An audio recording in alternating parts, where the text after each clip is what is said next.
안녕하세요. 50년 넘게 응급실에서 근무한 88세 현역 의사 김명철입니다. 제 손으로 살린 환자가 몇 명인지 셀 수도 없지만 안타깝게도 식사 후 단 한 가지 실수로 살릴 수 없었던 환자들의 얼굴이 아직도 제 눈앞에 선합니다. 어제까지 손주와 웃고 떠들던 우리 동네 할아버지, 할머니들이 식사 후 이것만 피했더라면 지금 이 순간에도 응급실로 실려오고 있습니다. 여러분, 중요한 말씀 드립니다. 식사 후 30분 절대 하지 말아야 할 이것, 제가 오늘 모두 알려드리겠습니다. 지난 주말에도 밥 먹고 단 한 가지 실수로 3분이 돌아가셨습니다. 모두 70대 건강하셨던 분들이었죠. 그러나 제가 오늘 알려드릴 방법만 따르셨다면 지금도 가족들과 함께 하실 수 있었을 겁니다. 지금 이 순간도 누군가의 부모님, 할머니, 할아버지가 이 간단한 지식이 없어 위험에 처해 있습니다. 여러분은 달라질 수 있습니다. 어르신들, 이 영상 끝까지 보셔야 합니다. 이것이 여러분 인생의 마지막 10년을 바꿀 수도 있습니다. 제 경험상 여러분이 이 정보를 꼭 아셔야 다른 분들도 구할 수 있습니다. 구독과 좋아요 버튼을 눌러 더 많은 어르신들에게 이 정보가 전해지게 도와주세요. 제가 50년간 수천 명의 환자를 진료하며 깨달은 사실입니다. 식사 후 30분은 모든 노인에게 죽음의 골든타임입니다. 밥을 먹으면 우리 몸의 피가 위로 몰립니다. 그러면 심장과 뇌에 가는 피가 줄어들어요. 이때 잘못된 행동 하나가 여러분 목숨을 앗아갈 수 있습니다. 제 오랜 환자였던 윤순자 할머니는 지난 추석 맛있는 음식을 드시고 아이고 이제 목욕이나 해야지라는 말을 남기고 욕실로 들어가셨습니다. 그리고 다시는 욕실에서 나오지 못하셨습니다.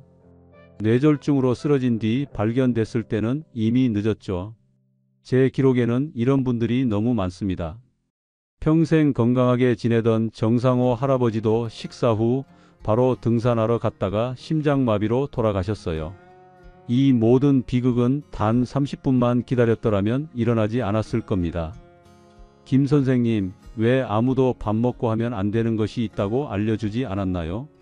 이제 와서 후회해도 소용없죠. 이런 말을 들을 때마다 제 가슴이 찢어집니다.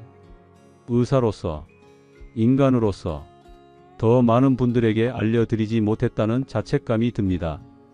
하지만 여러분은 다릅니다.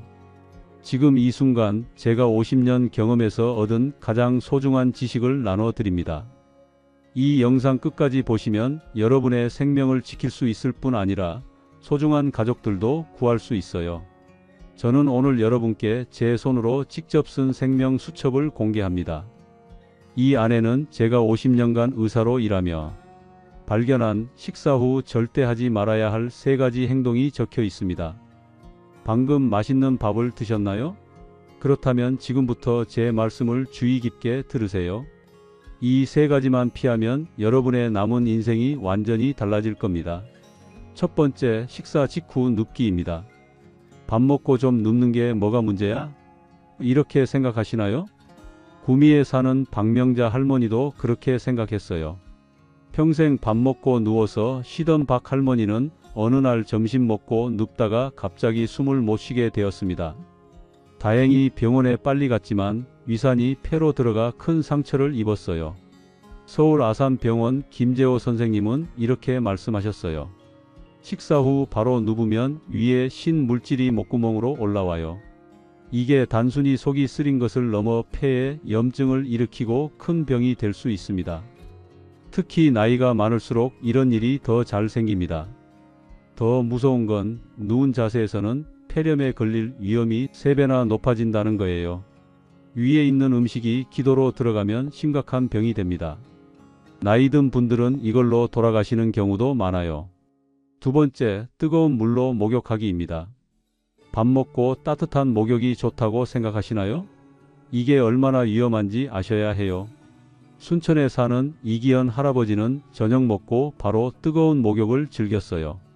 그러다 어느 날 목욕 중에 갑자기 쓰러졌습니다. 다행히 아들이 빨리 발견했지만 뇌경색으로 오른쪽 팔다리를 움직일 수 없게 되었어요. 심장 전문의 정민우 선생님의 연구에 의하면 식사 후 뜨거운 물로 목욕하면 몸의 피 흐름이 크게 바뀝니다. 이미 소화를 위해 위로 피가 가 있는데 뜨거운 물 때문에 피부로도 피가 많이 가요. 그러면 심장과 뇌에 가는 피가 부족해집니다. 이 때문에 뇌졸중 위험이 평소보다 2.8배나 높아진다고 해요. 특히 혈압이나 당뇨가 있는 분들은 더 위험합니다. 세 번째, 과격한 운동하기입니다. 밥 먹고 운동해야 살이 안 찌지. 이렇게 생각하시나요? 서울에 사는 정수철 할아버지는 건강을 위해 점심 먹고 바로 산에 올랐어요. 30년 넘게 그렇게 했지만 어느 날 산에서 갑자기 가슴이 아프고 쓰러졌습니다. 심장마비였어요.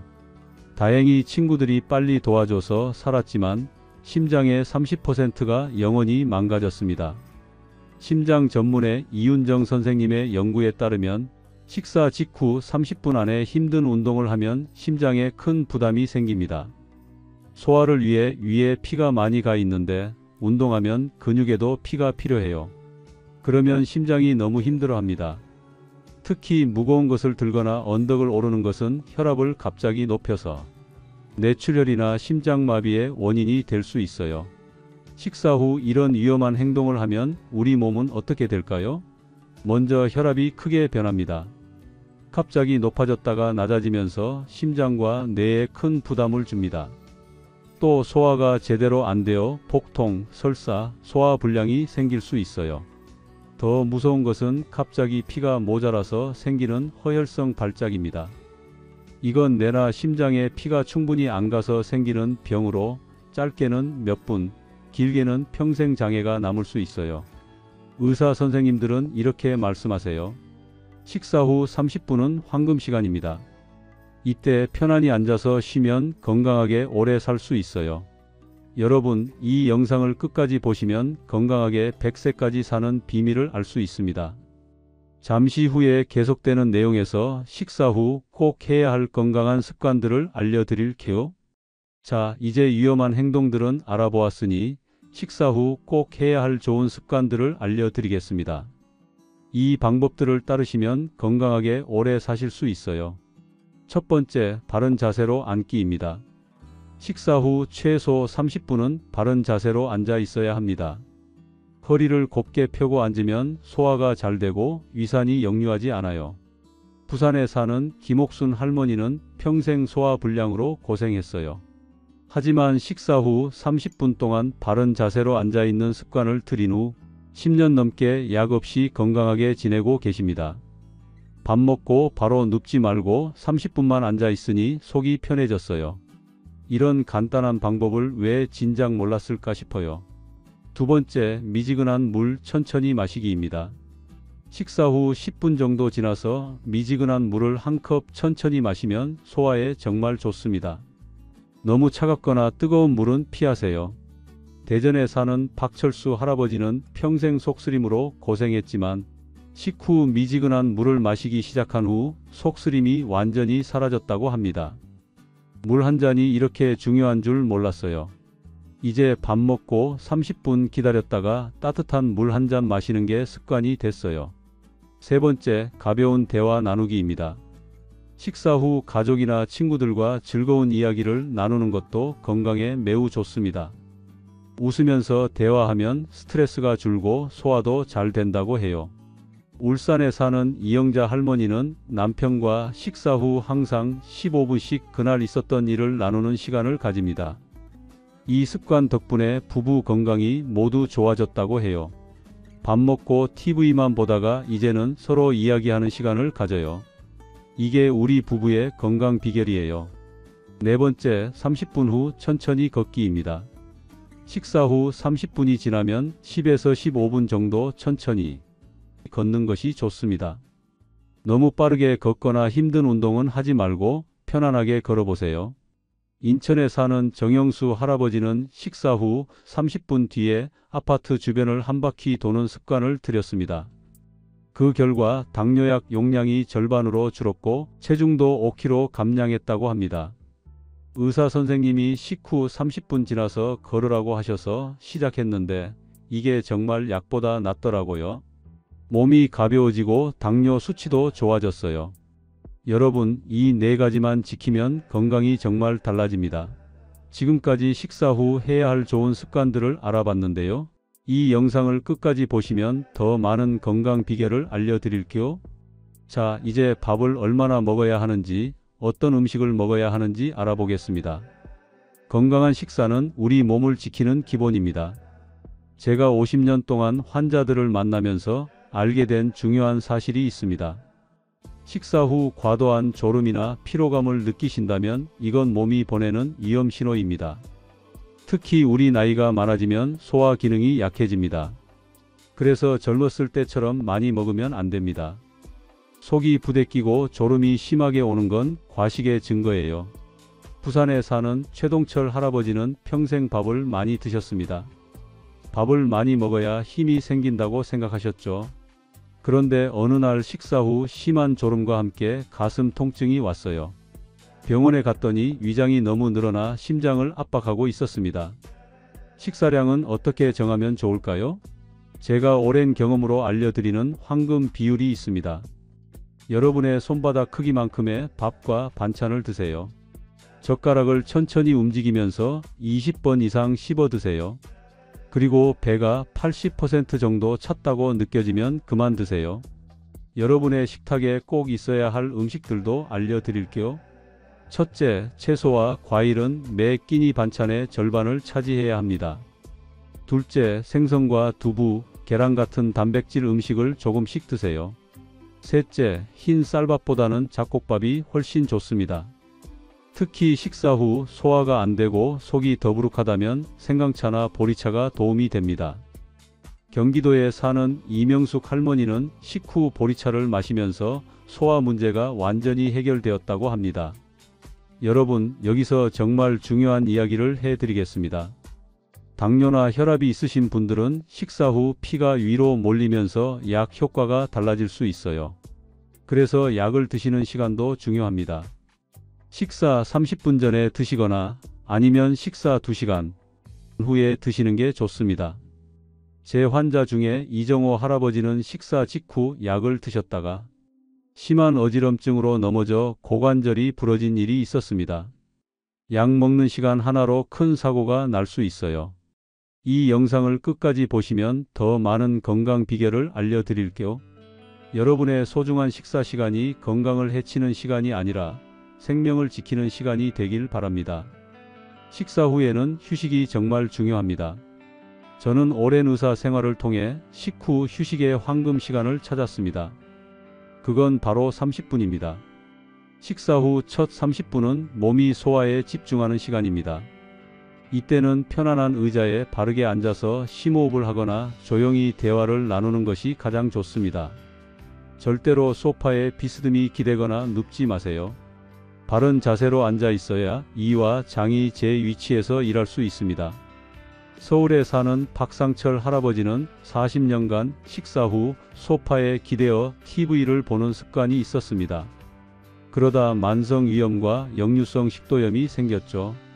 하지만 식사 후 30분 동안 바른 자세로 앉아 있는 습관을 들인 후 약 없이도 편안하게 지내고 계십니다. 자, 그럼 식사 후 30분이 지나면 무엇을 해야 할까요?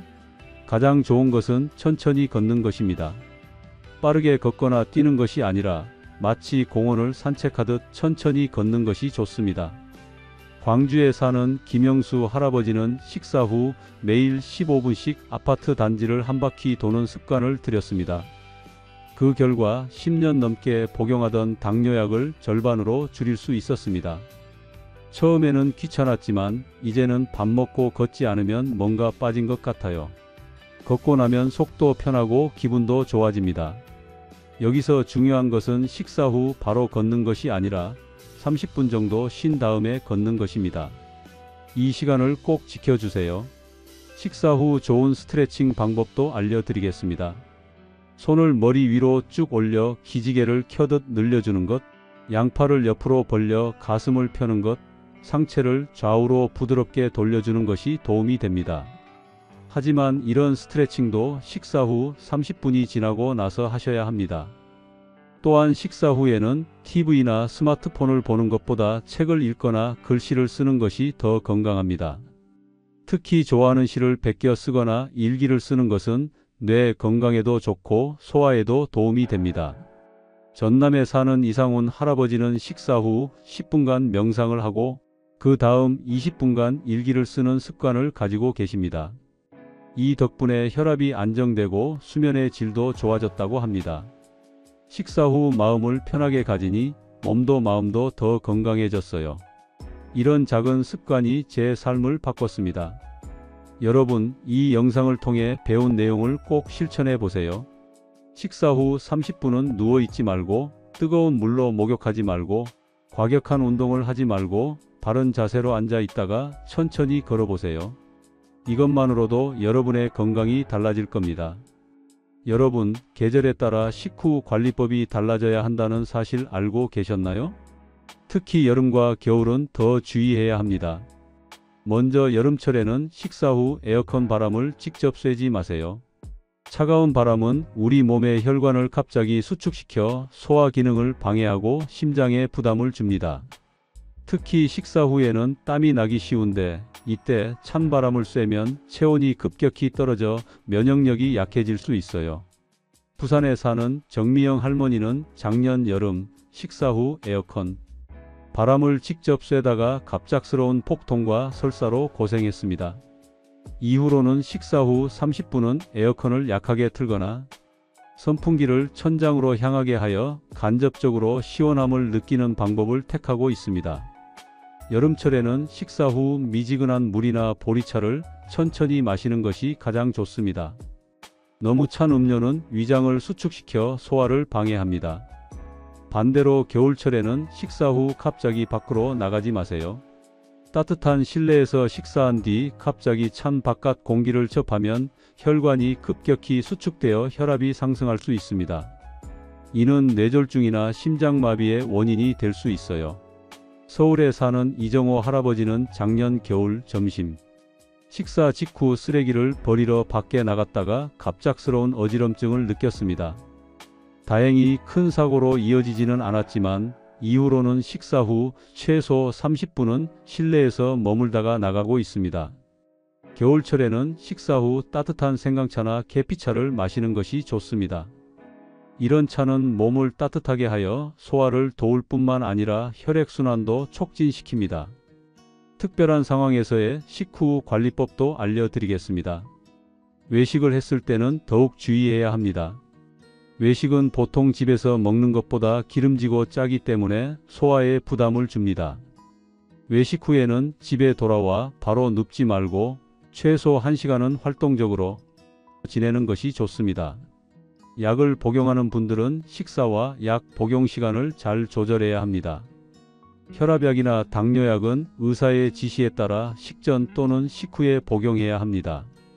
특히 여러 종류의 약을 복용하는 경우 식사 시간과 약 복용 시간 사이에 적절한 간격을 두는 것이 중요합니다.